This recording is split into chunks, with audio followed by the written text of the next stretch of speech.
অন্তর্বর্তী সরকারের নেতৃত্বাধীন ডক্টর মোহাম্মদ ইউনূস দায়িত্ব নেওয়ার পর অত্যন্ত চ্যালেঞ্জ ছিল লুটপাটের শিকার দেশের ব্যাংকিং খাত ঠিক করা, বৈধ পথে রেমিটেন্স প্রবাহে রেকর্ড গড়া, রিজার্ভ সংকট কাটিয়ে ওঠা, মূল্যস্ফীতি নিয়ন্ত্রণ এবং খেলাপি ঋণের প্রকৃত চিত্র উন্মোচনে ফিরে এসেছে জন আস্থা।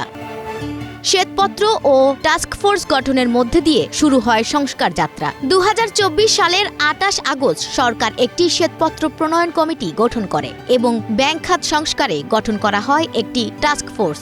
এসব পদক্ষেপের লক্ষ্য ছিল দেশের আর্থিক খাতের দুর্বলতা চিহ্নিত করা এবং টেকসই সমাধানের পথ তৈরি করা।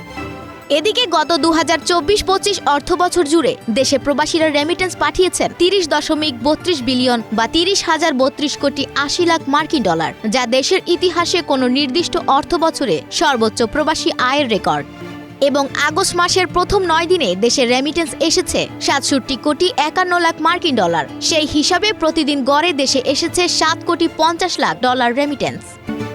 অপরদিকে গবেষণা সংস্থা চেঞ্জ ইনিশিয়েটিভের research fellow M Helal Ahmed Jony বলেন, 2024 সালের জুলাইয়ে রিজার্ভ যেখানে 20 বিলিয়নের নিচে নেমে গিয়েছিল, সেখানে 2025 সালের জুলাইয়ে তা 30 বিলিয়নের বেশি হয়েছে।